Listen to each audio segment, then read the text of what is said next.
Hello, everybody. Welcome to our second session of Partner Excellence Academy. We are very happy to have you here with us. And today we are moving forward with Mobile Masterclass Volume 2. If you haven't tuned in with us last time, my name is Haris. And my name is Tina. As you probably know, we are supporting our advertisers from the Adriatic region. And we have decided to hold this presentation in English to make it easier for everybody. So let's get started. Yep. So on today's agenda, we have Google Analytics and User ID, in-app tracking, mobile tools to note, and Universal App Campaign. So, as we said in previous session, there are two ways of cross-device conversion tracking: estimated cross-device conversions in AdWords and user ID in Google Analytics. So, in today's session, we are starting with Google Analytics and user ID. User ID is a universal analytics feature that enables the analysis of groups of sessions across devices using a unique, persistent, and non-personally identifiable ID string representing a user. If a user is signed in, Analytics will give this user a unique ID. So this will enable cross-device reports. So how does it work?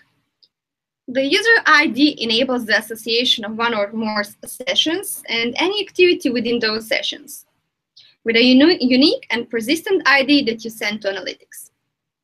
To implement the user ID, you must be able to generate your own unique ID consistently, assign ID to users, and include these IDs wherever you send data to Analytics. For example, you could send the unique IDs generated by your own authentication system to Analytics as values for the user ID. Any engagement like clicks and page or screen navigation that happen while a unique ID is assigned can be sent and connected in Analytics via the user ID. So hits from the same user can be grouped together as long as each hit has the same user ID. And how to set up user ID. The user ID is set at a property level. To find a property, click Admin tab, then select an account and a property. From the property column, click Tracking Info, then User ID. So basically follow step-by-step flow, and then click the blue buttons to complete an action and move on to the next step. After you complete a step, you can click Edit at any time to revise your selections. So you must agree to the user ID policy before you can enable the feature. You must make sure you have the full right to use this service, to upload data, and to use it with your Google Analytics account. You will give your end users proper notice about the implementations and features of Google Analytics you use. For example, notice about what data you will collect via Google Analytics and whether this data can be connected to other data you have about the end user. You will either get consent from your end users or provide them with the opportunity to opt out from the implementations and features you use.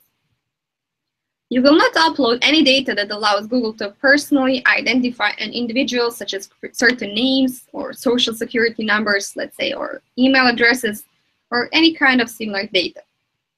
Or even data that permanently identifies a particular device, such as a mobile phone unique device identifier if such an identifier cannot be reset.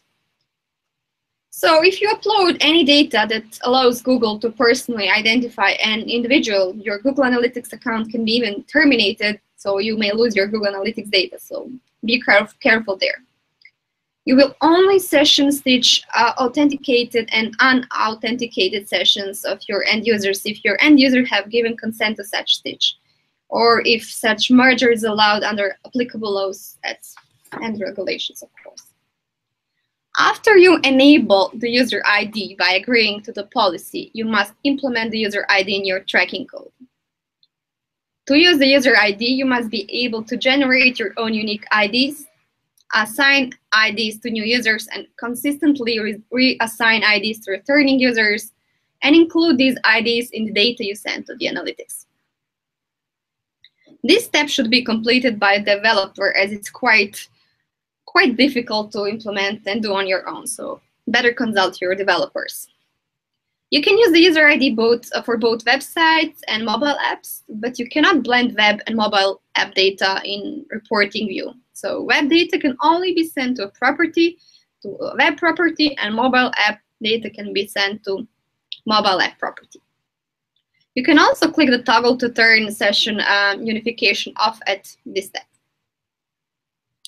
So given the fact that setting up a user ID, it's quite advanced feature, we are highly encouraging you to visit the links that you can see on the screen displayed to get a full explanation and guide how to modify your tracking code.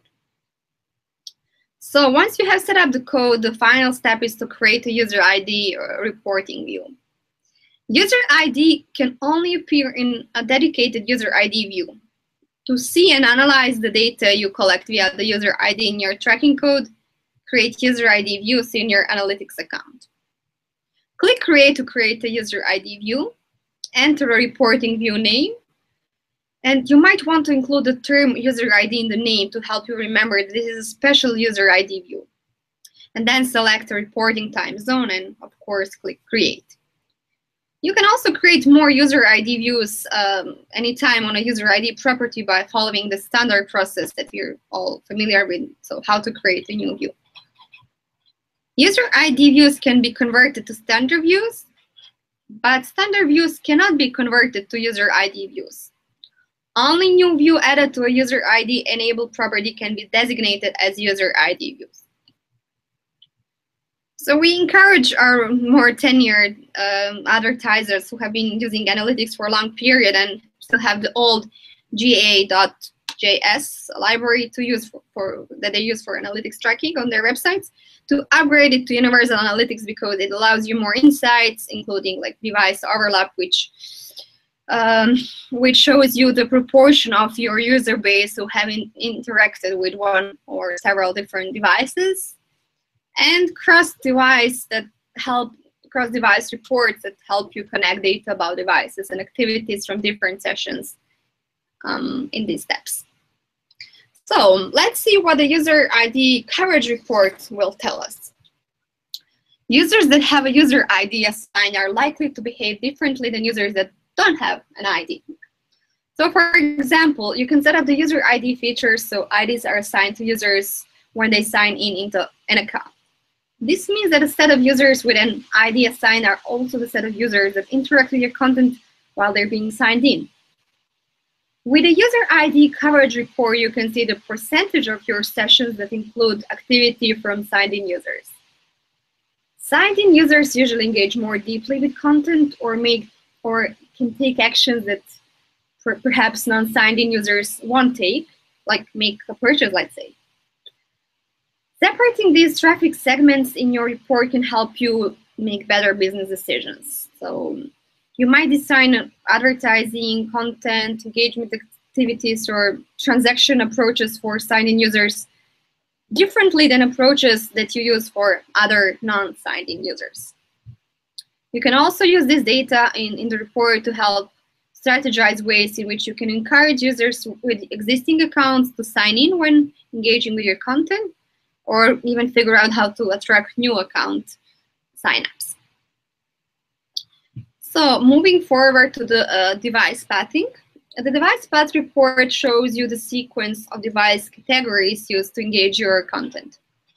With this report, you can discover the ways users move between devices as they engage with your content and progress towards conversion. With this report, you might find that a specific segment of user with a user ID assigned engaged with your content on multiple device types before converting, while another segment only uses, let's say, one device type. For example, your most valuable users might move between devices frequently, while less valuable users only engage and convert using one type of device. Depending on the segment, you could discover that mobile interaction happened once or multiple times within a path and leverage this data to improve your mobile strategy, of course. Use the data in the device path report to help you optimize the device-specific experience and add strategy to match the engagement activity you expect users to take on that device at a certain step in the conversion process. So there is a challenge nowadays when it comes to cross-device measurements. And at Google, we have two solutions to the problem. Two solutions that we already mentioned in a previous session. So the first one is AdWords cross-device tracking, and the second one is that we are talking about it today, so user ID in Google Analytics. The first one helps you understand how much mobile contributes to your overall conversions, and the second gives you a better understanding of your users' behavior across devices and how they impact your bottom line. So the idea is definitely to implement and use at least one of these, I would say.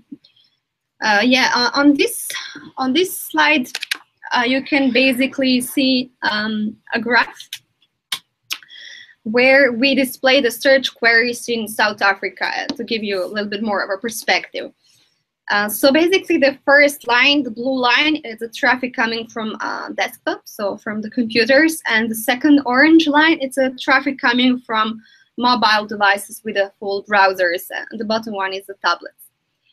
So basically what we wanted to show you, the increase of mobile searches and traffic coming from the mobile, and basically at some point between December 2014 and January 2015, the so-called mobile momentum had happened when the traffic coming from mobile overtook the traffic coming from desktop. And as you can see, the trend is just increasing, and last year in August pretty much, again, the same momentum had happened, and the traffic coming from mobile overtook the traffic coming from desktop. So you can see the importance of mobile traffic and cross-conversion tracking. So yeah, to sum it up from my side, user behavior has changed, and we're all about micro moments today. This forces us to rethink measurements.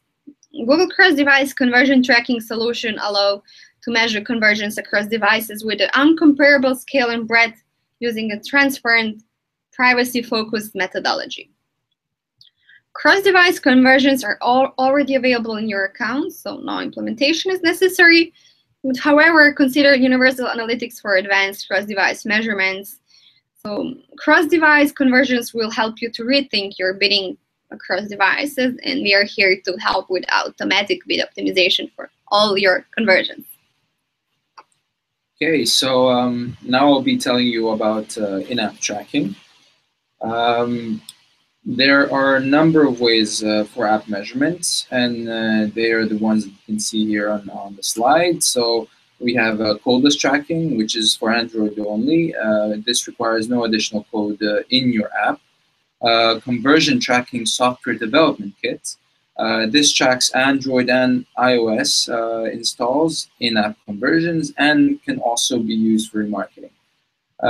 We also have third-party tracking, and this track app opens and dedupes across various ad networks, and it also posts packs now live. So we also have, finally, we have the Google Analytics.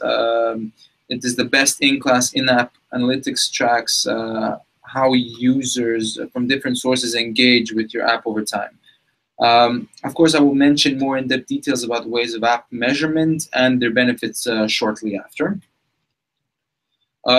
Here, of course, once you're able to track your measurement, knowing the value of an app user, not just the cost per install, this is actually the key to a successful app business.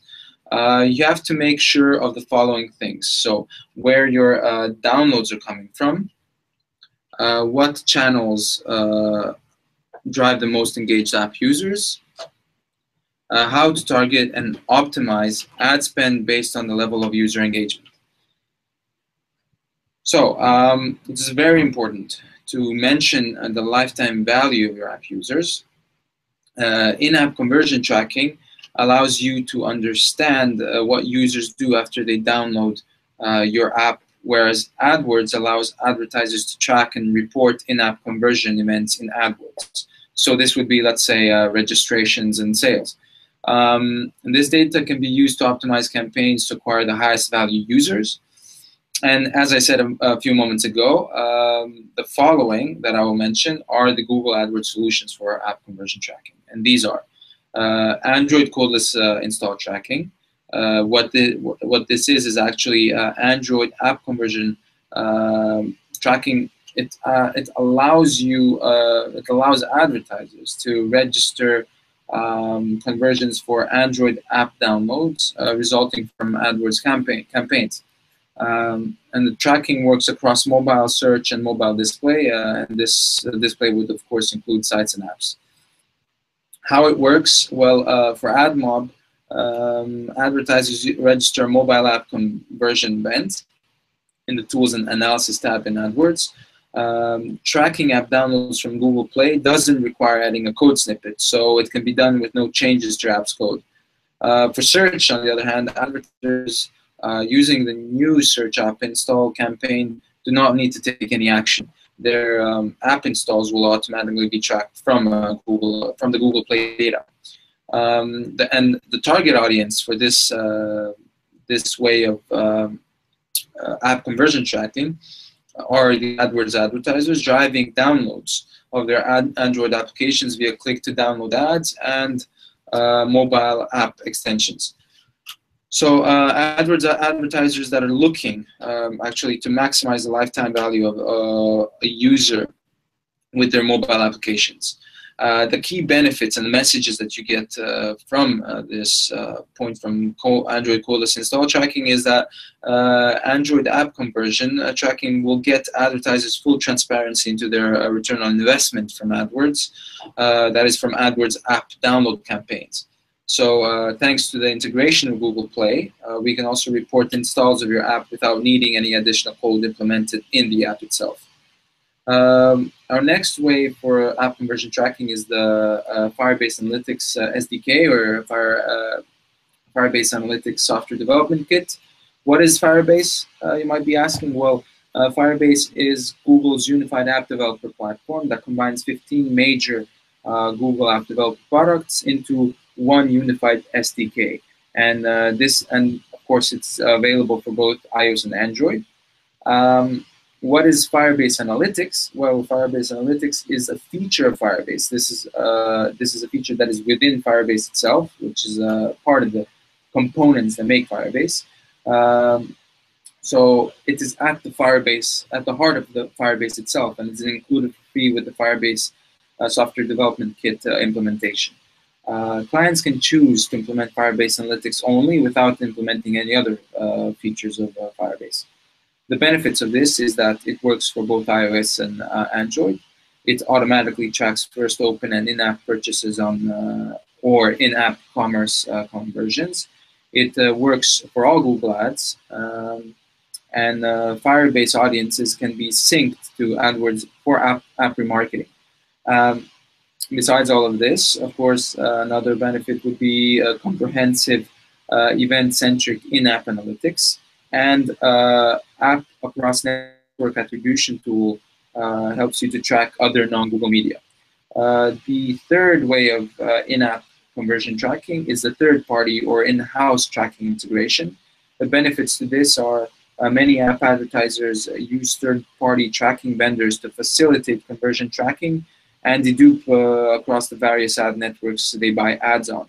So it is not necessary to put any additional code in the app for AdWords integration. And the third benefit would be that it can be used to build user lists for app remarketing. So yeah, we have in-app AdWords conversion tracking, and this AdWords feature allows advertisers to track specific user engagement after the app has been downloaded via an app promo campaign in AdWords. And advertisers can actually register any in-app actions as conversions in AdWords. Examples would include signups, video views, purchases, and etc. The in-app conversion tracking works across mobile web and AdMob on Android. For iOS, it's only available for AdMob. So, yeah, the advantages of in-app conversion tracking is that in-app conversions serve as a proxy for the lifetime value of app users.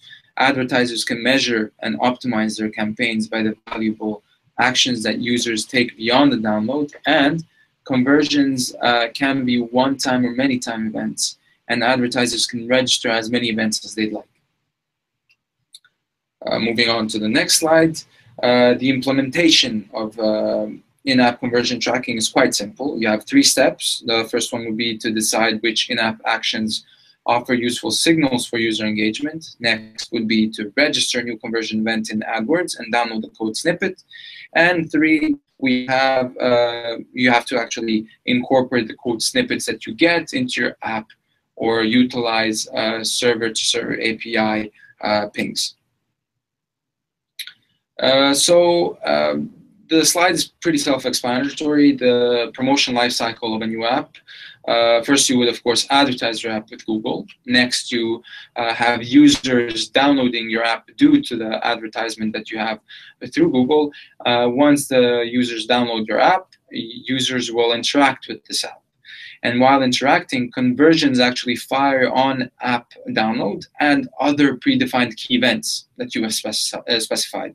So during this whole period of time, you actually have to really measure and optimize your return on investment. Yeah, so now I will be going on to mentioning the mobile the mobile tools to note. And these would be the tools that can be extremely useful. Yeah. So yeah, I don't know. Tina, seeing that my next slide will be about the mobile friendly test.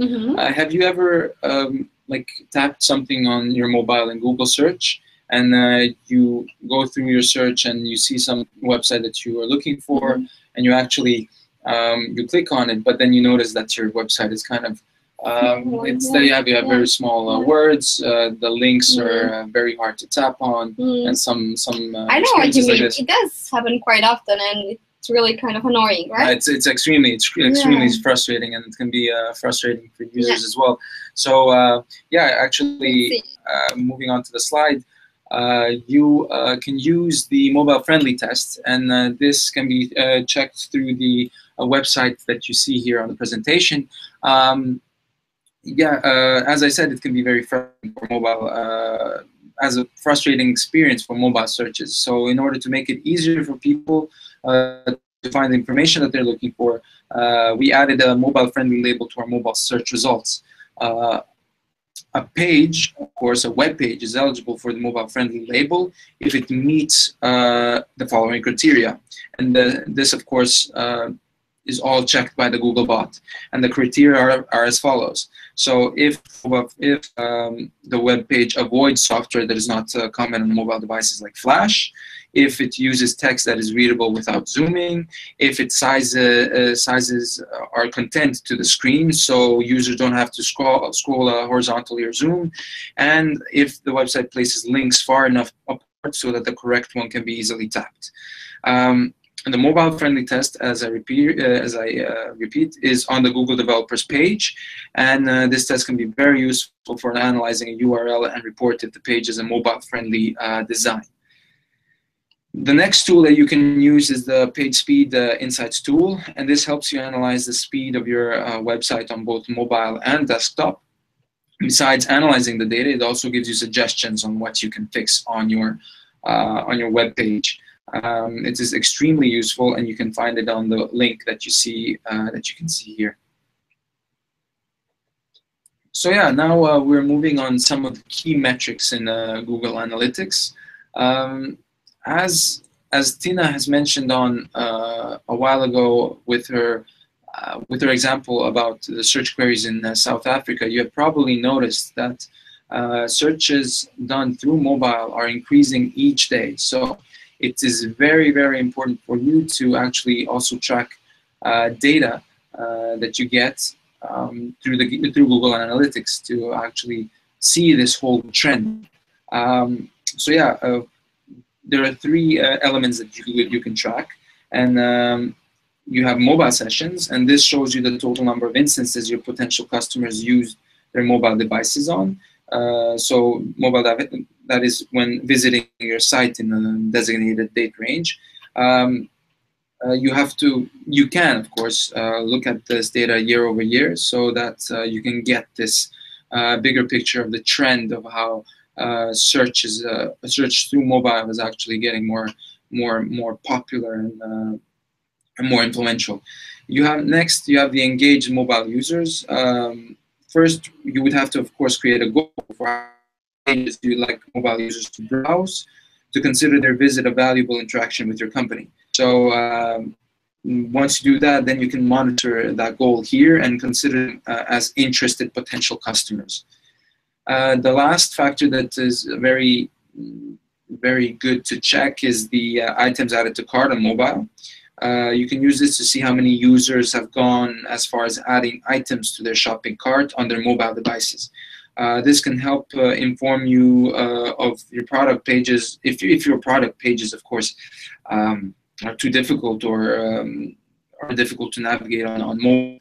So you can also consider this alongside the next report to determine if your shopping cart experience is too difficult on mobile. Next, we have the mobile insights in AdWords. So when you are planning your strategy, you have to make sure to understand the impact that mobile has on the market level. So here you can find the two useful reports. These are the ones that are in the small boxes and the rectangular boxes, the mobile trends and the breakdown by device. And this can highlight the mobile impact. The last chapter for today, and the chapter that will conclude our mobile masterclass series, is the universal app campaign and how to create it. So let's say you've got an Android app, or a bunch of apps, let's say, and you want to launch them, and you can't wait to get them into the hands of users. So how would you connect the magic to the people who want this most? Well, for Android apps, universal app campaigns streamline the whole business. Just add a few lines of text, a bit, and the rest is optimized to help your users find you. How this works is very interesting. So unlike most AdWords campaigns, you don't have to design individual ads for universal app campaigns. Instead, we'll use ad text ideas and assets from the Google Play Store to design a variety of ads across several formats and networks. All you actually need to do is to provide some text, starting bid and budget, and let us know the languages and locations for your ads. Our system will test this all out automatically. That is, it will test the different combinations and show ads that are performing the best more often, with, of course, no extra work needed from you. The ads in the universal app campaigns are optimized for installs, so they're generated on the fly by our system and matched to the most relevant ad inventory and placements available. To build your ads, your AdWords can use your app's listing in Google Play, any of your 4 lines of text, images, and an optional YouTube video. And the system rotates your ads and adjusts bids automatically to get the most downloads for your app. For example, if one line of text is performing better than another, the system will show you the better text more often. You might be also asking yourself where your ads can appear. Well, your ads will be eligible to appear across all Google's properties, and this includes Google Search, Google Play, the search partners, the Google Display Network, and many more publishers who host app ads. So here are some of the examples. So as I said, Google Search Network. This includes the Google Play, Google Search, and Google Search partners. Then you have YouTube, and this would include all the relevant pages or content in the YouTube app and YouTube mobile site. And of course, lastly, you have the Google Display Network, which includes all other apps, mobile websites of news sites, blogs, and other sites across the internet. Yeah, so the next part is actually the part where I'll be telling you of how to create this universal app campaign, and it's very, very similar actually. So first of all, you would have to sign into AdWords. Once you go to the Campaigns tab, click on the famous red plus campaign button, or then of course you'll get the drop-down menu, and then you select Universal App Campaign here. add a name for your campaign. The name should be something you can remember easily, something that you will know that it's the universal app campaign. Then you select the app that you'd like to promote from the drop-down menu, or click Add a New App. This will enable you to enter a new one. So in the ad section, enter up to 4 independent lines of text that can be rotated in your ads in any order. Depending on the ad format, your text may not be used. So if you have one, like if you have a YouTube video, let's say, you can of course use this as well for your video ads. If needed, update any location or language settings. Of course, you have to keep in mind that AdWords doesn't translate your ads, so you should only actually target languages that match your ads. Under the bid strategy, enter the target amount you'd like to pay when someone installs your app from your ad. Enter your budget. That's also the next step after entering your bid strategy. You finally then click Save and Continue. And before ending the creation of your that is actually after you create your ad, after you click Save and Continue. If you have any conversion tracking set up, AdWords can count installs as conversions for Android apps in the Google Play Store automatically. So you don't have to worry about that. So yes, this is the end of our session, Mobile Masterclass Volume 2. I'm really thankful for joining. I have to thank you for joining us, and I have to thank you for your attention. Tina, do you want to add something? Well, yeah, sure. Thank you all who did tune in today with us on our previous session. Mm-hmm. As mentioned in the previous session, this quarter is actually dedicated to mobile. We are inviting you and all your esteemed colleagues to take a mobile exam and to get as many as possible of you mobile certified. And yeah, today is Friday, and we are hoping to have a nice weekend. Yes, it's really nice here in Dublin. Actually, it's been sunny for the past 6 days, so we're hoping it's going to continue for a while. Just before we end, I also want to mention if you have any questions, please leave a comment below, leave a question below, and then we'll get back to you on the questions later on. So yeah, so that's it for today. We are finishing with a mobile masterclass. Exactly. Sessions. Yeah. And so once again, we'd like to thank you, and hope to see you soon. Till next time. Bye-bye. Bye-bye. Have a good day. Bye-bye.